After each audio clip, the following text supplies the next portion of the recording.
Hi everyone, welcome back to my channel. I'm Shamira Benson, one part of Team Benson. It is Sunday. It is time for a garden tour, and it is a full garden that we have. Okay guys, so I'm out here a little bit late because I'm filming another video. Today is going to be a really big garden day. So a lot of the videos you guys are seeing from this week are going to come from today because I have the most time today to get here in the garden and there's a lot that needs to get done. So I'm going to go through and show you guys what we have going in the garden, and then I'll finish shooting all the other videos so that then you can see the changes that we're going to be making over the week. But before the sun gets on my garden, and I need to make sure that I water it today, let's go take a look. So there will be some damage in parts of my garden, guys, because we started hitting our 90-degree weather. Yes, spring is here. Spring for Arizonans, 90 degrees. So you guys will see a couple of burnt plants. It's just the plants kind of getting used to it. We're gonna protect them a little bit. The 90s aren't staying, so it's like their introduction. It's like our fake kind of spring. So it's cold right now. Well, not cold, it's probably like maybe like 70 degrees, but yeah, those 90 degrees did a little bit of damage to my garden. So let's start over here in the front in my herb bed. So this is going to be the bed that's getting a lot of changes, but look at how beautiful this is, guys. This is my Vego garden bed and it is full. Like everything is really full. Now I never let my herbs get super full because we dry our herbs for a year's supply of herbs. I make all my own seasonings and all those different things. So I go through and I constantly harvest a lot of my stuff. But for right now, it looks pretty full and it looks beautiful. Now we have parsley right here. We have a fennel or a dill. Don't know which one. I think it's a fennel right there. We have some sage right there. We have some cilantro coming up right here. Some more curly parsley. This is going to be our German thyme.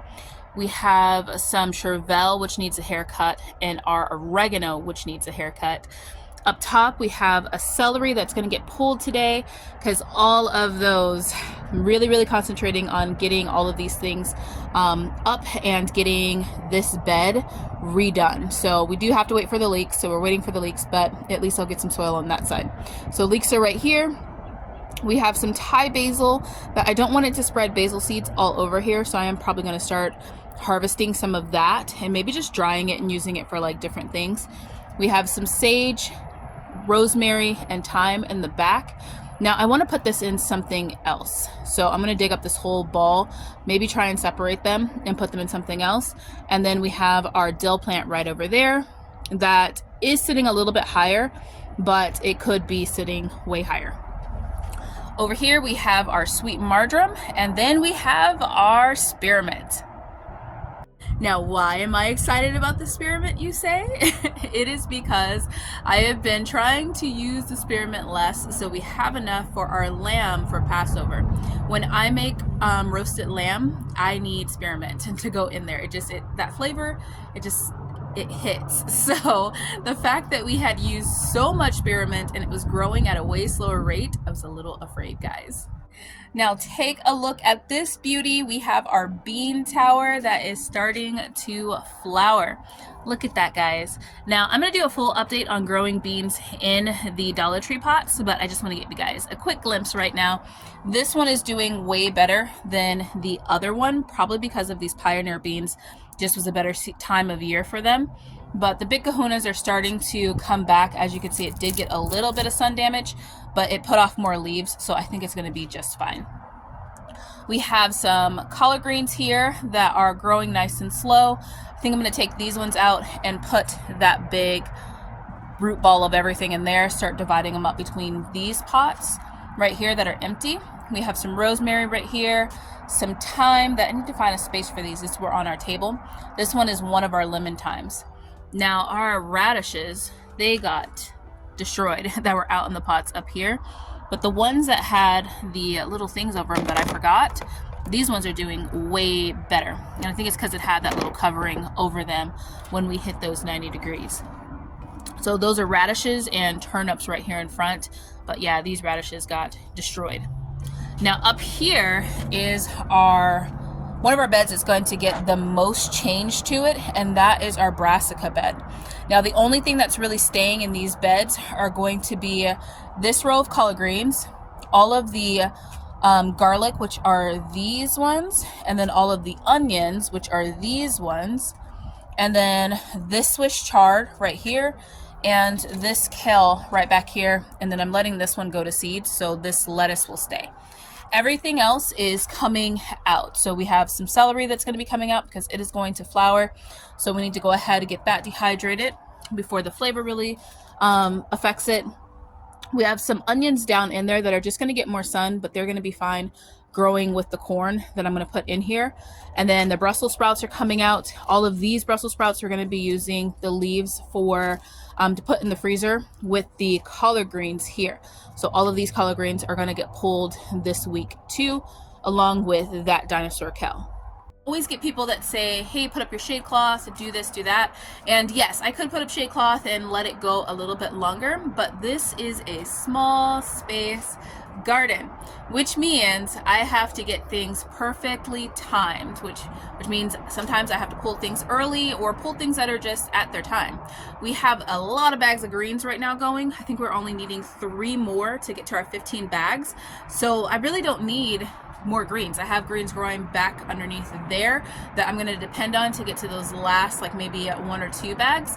But all of this stuff can just come out and we can start something fresh because we want to get all of our summer things in and make sure our summer garden is going strong. Now over here we have our array of peppers, guys.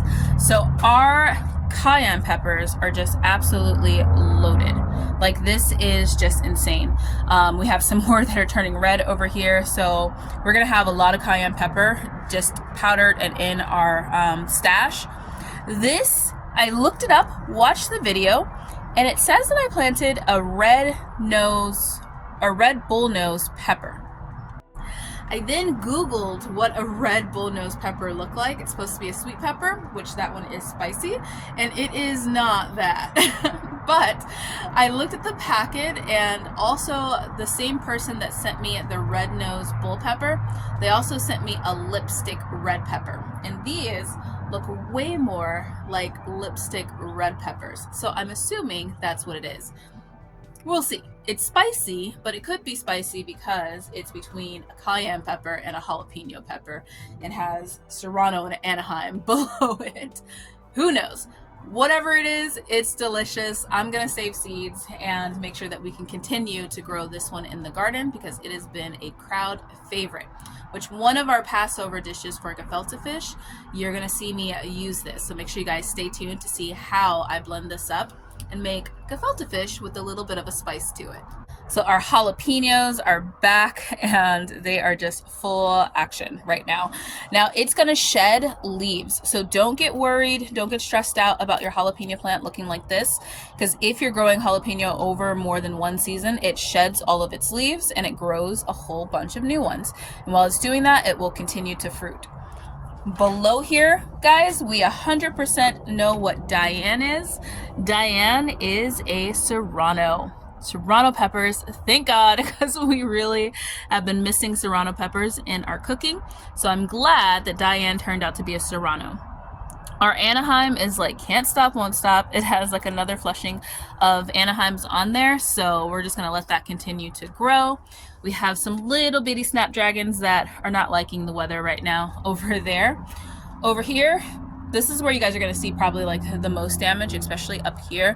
We had some sun damage. Now these pots don't hold water as well. I really do need to just probably take all the soil out and put something else in there because it was a sandy soil that I put in for the strawberries that I used to grow in here, which did well, but they do not like things like celery. So I'm going to pull all of this celery because it got like some damage. And like I said, I want to redo the sand or the soil in this pot. And then over here we have some onions, which look at the root base of that onion. These are doing really, really good over here. We have some garlic that is also doing absolutely amazing. And then we have some more garlic right there and some kale that's going to get pulled up here. Sorry, not kale, but collards that are going to get pulled right there. Radishes also did not like the sun. Now guys, for next year, I'm only gonna plant garlic and onions in this area because they just did so well. Like, out of all of the areas in my garden where there's onions and garlic, this area did the best. Also down here, we have some garlic that looks really good. We have some carrots in the middle. We have some dinosaur kale right here and there with some collards right there, some more celery here and here. One that needs to come out, that is a kale. And then we also have some green onions right there, which look, they are trying to go to flower. These ones are just like the regular green onions you got at the grocery store. I actually got these from the grocery store. So guys, one of the beautiful things in my garden is that I'm still learning. Like, this area right now, who would have knew that that would have produced the best looking onions and garlic in that space. So for now on, I'm going to plant most of my onions and garlic in this space and let it just grow there. So now that is the front part of the garden. Let's move to the little bitty middle that houses all of the trees and my new garden beds. And then, yeah, let's just see what we got going on over here. All right guys, we are interrupting this video to talk to you about our sponsors, our garden tours, which is Vego Garden Bed. Now we have some brand new Vego garden beds that we are going to be putting into the garden. Well, they're in the garden, but we're going to be filling them and giving them some awesome plants to go in, which we need suggestions. So if you guys have suggestions, make sure you comment down below what you think we should grow in our new dragon fruit Vego garden beds. But anyways, Vego garden beds have become a part of my garden, a true staple, because they are very durable and they are just nice to have in the garden, guys.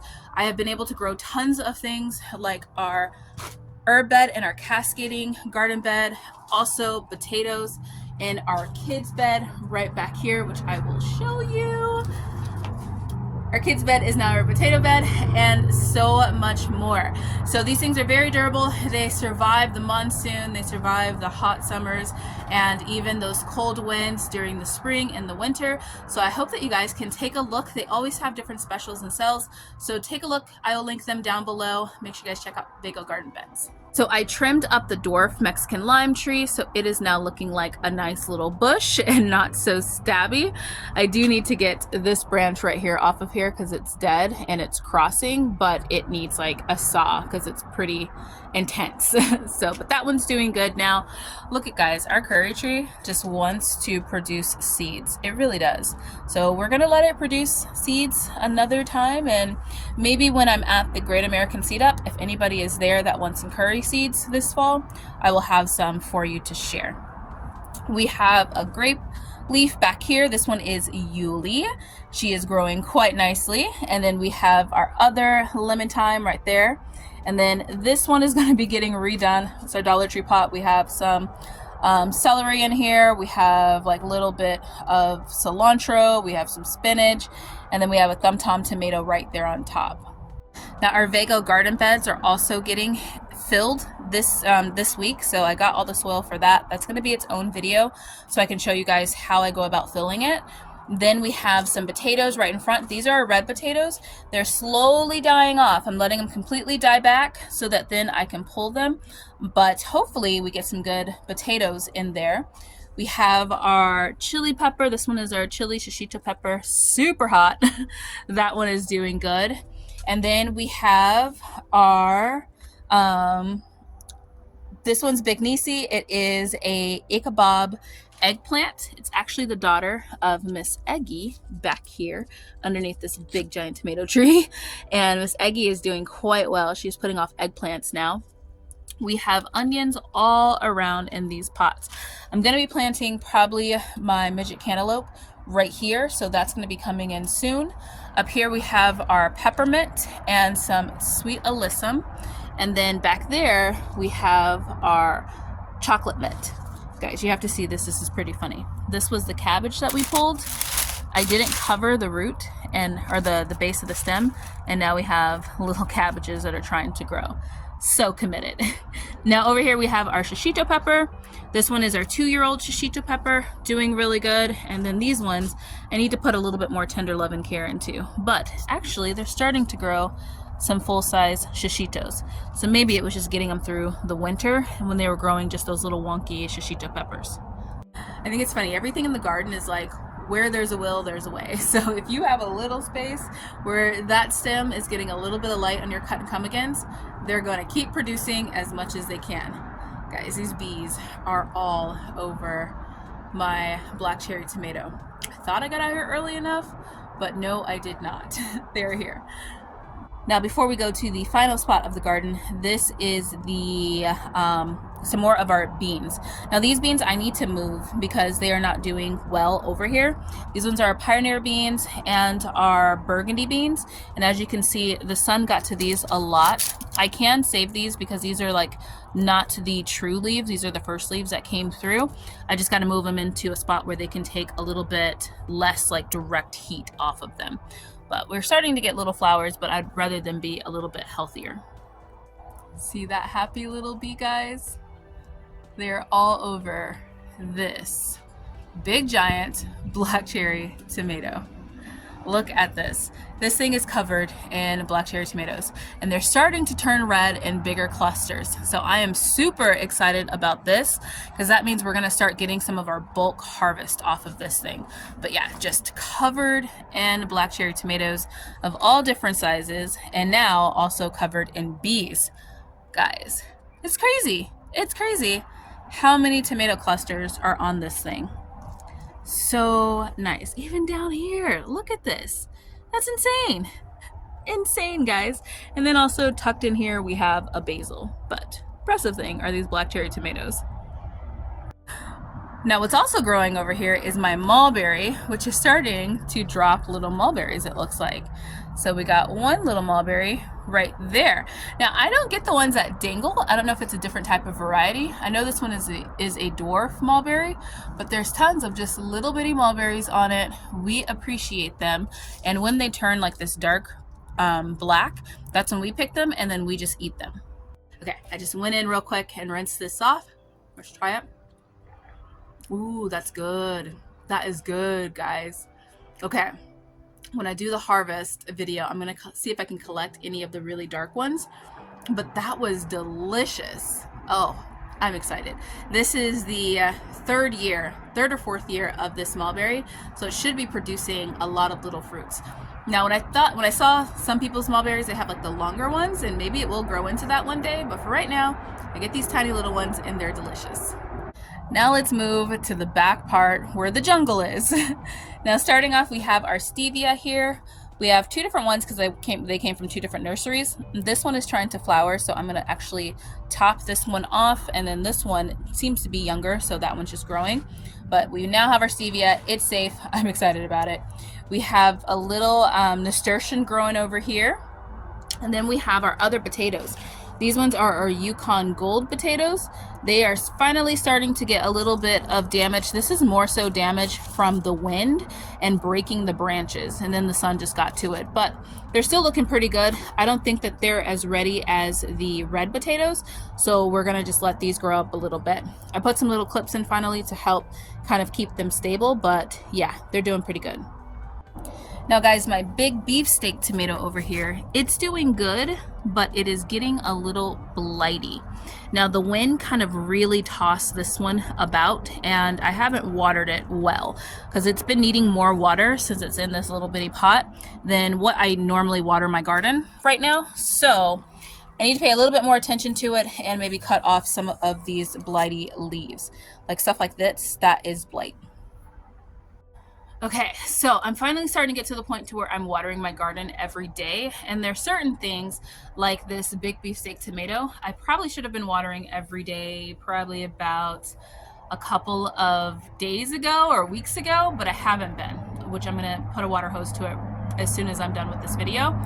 But it's in a smaller pot, therefore it is absorbing a lot of the water a lot quicker. So whereas all of my other parts of my garden are nice and happy, even my big black cherry tomato has been getting watered like every other day, every 2 days.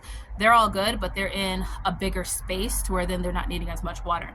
I should have been paying more attention to it, but it is covered in tomatoes too. So we're gonna give it some more water, and then when we do the harvest video, we're gonna cut off a lot of these the red tomatoes to give it like a little less pressure because this thing has so many tomatoes on it. But yeah, I probably could have gone and made bigger tomatoes if I had have watered it more consistently, but it just wasn't. The moral of the story is put it in a bigger pot. That's the moral of the story. Now underneath are big clusters of black cherry tomatoes. It looks like grapes, doesn't it? But we have our Roma tomato, which is now, look at this, guys. We thought this thing was dead, and it is now doing so well. I'm gonna make sure that I get it going this way so that then it can get more sun and maybe grow a lot more little tomatoes on it. Oh, look at there. We already have one. Who would have thought? Huh, didn't even know that. Well, that's a nice surprise. But we have our collards. This is where our other collard greens are down here. I think that these will produce enough to give me at least one more bag once the other ones are gone. We have some onions down here, and then this is our celery. We're going to be keeping all the way until probably about early May. Now this cilantro is coming out because we're going to be making soup with that, and we need to start conditioning this soil right here. We do have some more cilantro right here, along with our lemon thyme, or not lemon thyme, yeah, lemongrass right here. And then we have our snapdragons coming in right here. So pretty. The wind got to them though. Constantly, guys, with this heavy wind. But snapdragons are coming in.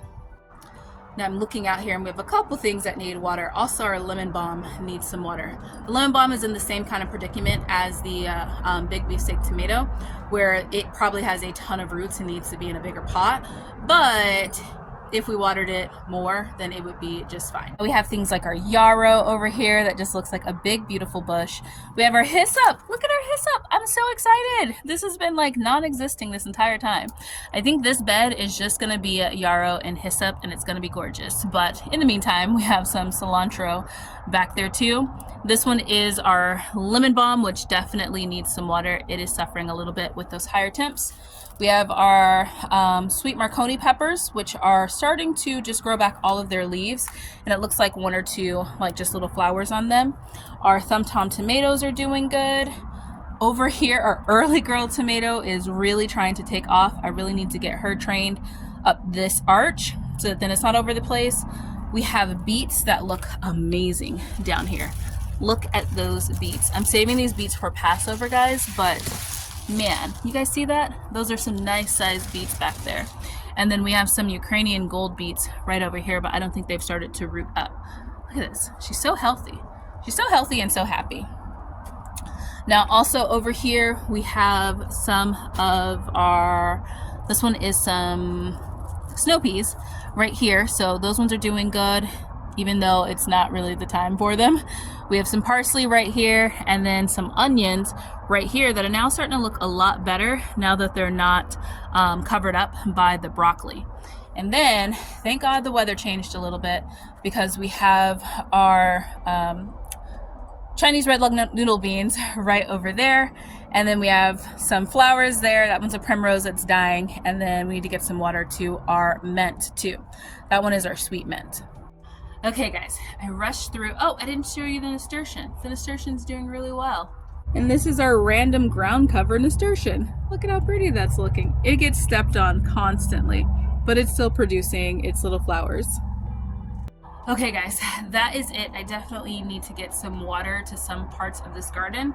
Some parts are just fine, but yeah, we need to get some water. It's water day anyway, but before the sun starts touching them. So I am going to let you guys go. You guys are gonna see me all week. Now I didn't film a lot, guys, because we had a lot of losses in our family. I have an aunt that passed, and then also two of our really close family friends, a husband and a wife, passed. So these last couple of days, that's why I haven't been posting any videos. I just really haven't been in the mood to. But I'm back to posting them, and I hope that, you know, their memories are always a blessing to everybody that they have touched in their lives, and I'm just thankful to have had them in my life. But until next time, grow yourselves a garden, guys, because even a small space can provide you with tons of food. Bye, guys.